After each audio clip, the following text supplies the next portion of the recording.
Good morning. USA Anand ന്യൂസിലേക്ക് സ്വാഗതം. വിദേശ വിദ്യാർത്ഥികൾക്ക് തൊഴിലവസരമില്ലാത്ത US.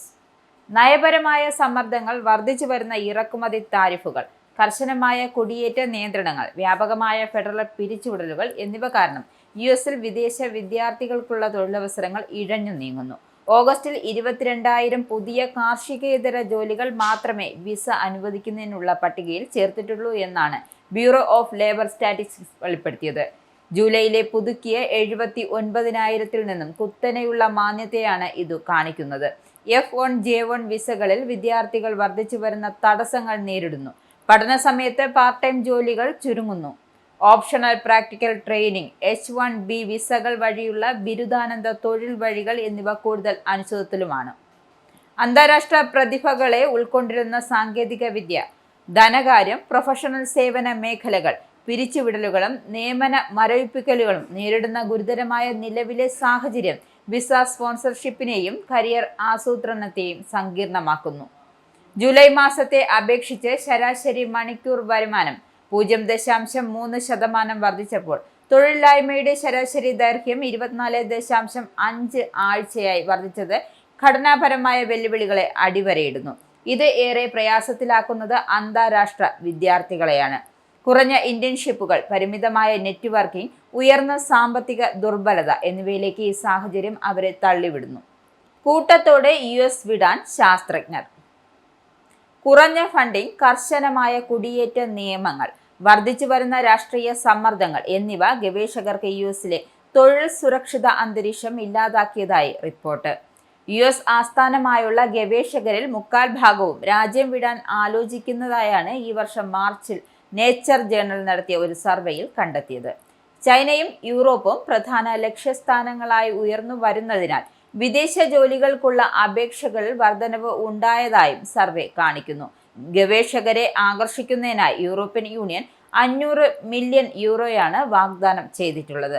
കാലാവസ്ഥ, പരിസ്ഥിതി ഗവേഷണം തുടങ്ങിയ മേഖലകളിൽ US വരുത്തിയ വെട്ടിക്കുറയ്ക്കലുകൾ ശാശ്വതമായ പ്രത്യാഘാതങ്ങൾ ഉണ്ടാക്കിയേക്കാമെന്നും ശാസ്ത്ര സാങ്കേതിക മേഖലയിലെ US-ന്റെ ആഗോള നേതൃത്വത്തെ ദുർബലപ്പെടുത്താൻ സാധ്യതയുണ്ട് എന്നും നിരീക്ഷകർ മുന്നറിയിപ്പ് നൽകുന്നു. വാക്സിന് വിലക്ക്, US-ലെ ആരോഗ്യം പരുങ്ങലിൽ. ശൈത്യകാലം അടുത്തിരിക്കെ US സർക്കാർ കോവിഡ് വാക്സിനേഷനുകൾ വ്യാപകമായി ശുപാർശ ചെയ്തിട്ടില്ലാത്തതിനാൽ വാർദ്ധക്യത്തിലുള്ളവരും രോഗപ്രതിരോധ ശേഷി കുറഞ്ഞവരും തങ്ങളുടെ ആരോഗ്യം അപകടത്തിലാണെന്ന ആശങ്കയിലാണിപ്പോൾ. ആരോഗ്യ സെക്രട്ടറി റോബർട്ട് F. കെന്നഡി ജൂനിയറിന്റെ നേതൃത്വത്തിൽ US ഫുഡ് ആൻഡ് ഡ്രഗ്സ് അഡ്മിനിസ്ട്രേഷന്റെ പുതിയ കോവിഡ് വാക്സിൻ മാർഗനിർദ്ദേശങ്ങൾ US-ലെ ആരോഗ്യ സംരക്ഷണ സംവിധാനത്തിനെ കൂടുതൽ തകർച്ചയിലേക്ക് നയിക്കുന്നതായി പ്രതിഷേധമുയരുന്നു.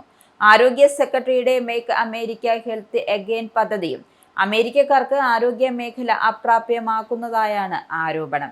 വരാനിരിക്കുന്ന ശരത്കാലത്തും ശൈത്യകാലത്തും കോവിഡ് അണുബാധ മൂലമുള്ള ഗുരുതരമായ രോഗങ്ങളുടെ അപകട സാധ്യത കൂടുതലാണെന്ന് അറിയപ്പെടുന്ന 65 വയസ്സും അതിൽ കൂടുതലുമുള്ള ആളുകൾക്ക് മാത്രം കോവിഡ് വാക്സിനുകൾ നൽകുക എന്നതാണ് പുതിയ നയം. എന്നാൽ ഒരു അടിസ്ഥാന മെഡിക്കൽ അവസ്ഥ ഉണ്ടെങ്കിൽ മാത്രമേ ചെറുപ്പക്കാർക്ക് കോവിഡ് വാക്സിനേഷൻ യോഗ്യത ലഭിക്കൂ. ഇന്ത്യ വിരുദ്ധ പ്രസ്താവനയിൽ ഹരം കൊണ്ട് നവാരോ. ഇന്ത്യ വിരുദ്ധ പ്രസ്താവനയിൽ ഹരം കൊണ്ടിരിക്കുകയാണ് US പ്രസിഡന്റ് ഡൊണാൾഡ് ട്രംപിന്റെ വ്യാപാര ഉപദേഷ്ടാവ് പീറ്റർ നവാരോ. സോഷ്യൽ മീഡിയ പ്ലാറ്റ്ഫോമായ X പങ്കുവച്ച പുതിയ ട്വീറ്റിൽ ഇന്ത്യ വീണ്ടും റഷ്യൻ എണ്ണ വാങ്ങിയതായി നവാരോ ആരോപിച്ചു. ഉക്രൈൻ സംഘർഷത്തിന് മുമ്പ് ന്യൂഡൽഹി മോസ്കോയിൽ നിന്നും വലിയ അളവിൽ ക്രൂഡ് ഓയിൽ വാങ്ങിയിട്ടില്ലെന്നും അദ്ദേഹം അവകാശപ്പെട്ടു. കുറഞ്ഞ വിലയ്ക്ക് എണ്ണ വാങ്ങുന്നതിലൂടെ ഉക്രൈനിലെ യുദ്ധത്തിന് റഷ്യയ്ക്ക് പരോക്ഷമായി ധനസഹായം നൽകുന്നു എന്ന് ഇന്ത്യക്കെതിരെ രൂക്ഷ വിമർശനം ഉയർത്തിയിരിക്കുകയാണ് പീറ്റർ നവാരോ. റഷ്യ ഉക്രൈൻ ആക്രമിക്കുന്നതിന് മുമ്പ് ഇന്ത്യ റഷ്യൻ എണ്ണവില വലിയ അളവിൽ വാങ്ങിയിരുന്നില്ല. ഇത് രക്തപ്പണമാണെന്നും ആളുകൾ മരിക്കുകയാണ്, നാണക്കേട് തോന്നുന്നു എന്നാണ് നവാരോ കുറിച്ചത്. നേരത്തെ എലോൺ മസ്കിന്റെ ഉടമസ്ഥതയിലുള്ള സോഷ്യൽ മീഡിയ പ്ലാറ്റ്ഫോമായ നവാരോയുടെ ഇന്ത്യ വിരുദ്ധ പോസ്റ്റ് വസ്തുതാ പരിശോധനയ്ക്ക് വിധേയമാക്കുകയും തെറ്റായ വിവരമെന്ന് റിപ്പോർട്ട് ചെയ്യുകയും ചെയ്തിരുന്നു. വീണ്ടും പ്രകോപനവുമായി US വാണിജ്യ സെക്രട്ടറി. ഇന്ത്യക്ക് ഏർപ്പെടുത്തിയ അധിക താരിഫ് നികുതിയെ കുറിച്ചുള്ള വാദപ്രതിവാദങ്ങൾ തുടരുന്നതിനിടെ വീണ്ടും ഇന്ത്യ വിരുദ്ധ പ്രകോപന പ്രസ്താവനയുമായി US വാണിജ്യ സെക്രട്ടറി ഹോവാർഡ് ലുട്നിക്കും ചേരുന്നു. ഇപ്പോഴത്തെ നിസ്സഹരണം അവസാനിപ്പിച്ച് ഇന്ത്യ 2 മാസത്തിനുള്ളിൽ US-നോട് ക്ഷമ പറയുമെന്ന പ്രസ്താവനയുമായി US വാണിജ്യ സെക്രട്ടറി പറഞ്ഞത്. 1-2 മാസത്തിനുള്ളിൽ ഇന്ത്യ US-മായി ഒരു ചർച്ചയ്ക്ക് തയ്യാറാകും. അവർ നമ്മളോട് ക്ഷമിക്കണമെന്ന് ആവശ്യപ്പെടുകയും ഡൊണാൾഡ് ട്രംപുമായി ഒരു കരാറിൽ ഏർപ്പെടാൻ ശ്രമിക്കുകയും ചെയ്യുമെന്നും ഹോവാർഡ് കൂട്ടിച്ചേർത്തു. അതല്ല എങ്കിൽ ഇന്ത്യ ഇപ്പോൾ ചുമത്തിയിരിക്കുന്ന US കയറ്റുമതിക്കുള്ള 50% തീരുവ നൽകാൻ നിർബന്ധിക്കപ്പെടുമെന്നും അദ്ദേഹം പറഞ്ഞു. ട്രംപിന് ലോസ് ഏഞ്ചൽസിൽ റെയ്ഡ് നടത്താം.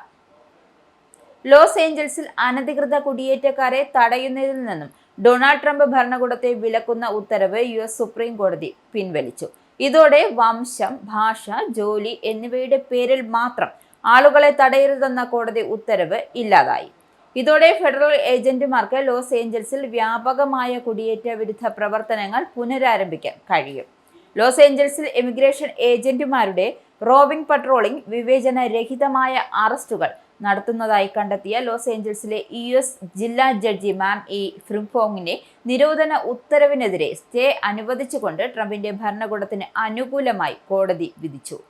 ചിക്കാഗോ ഭീതിയിൽ ഫെഡറൽ ഉദ്യോഗസ്ഥർ കടന്നുവരും.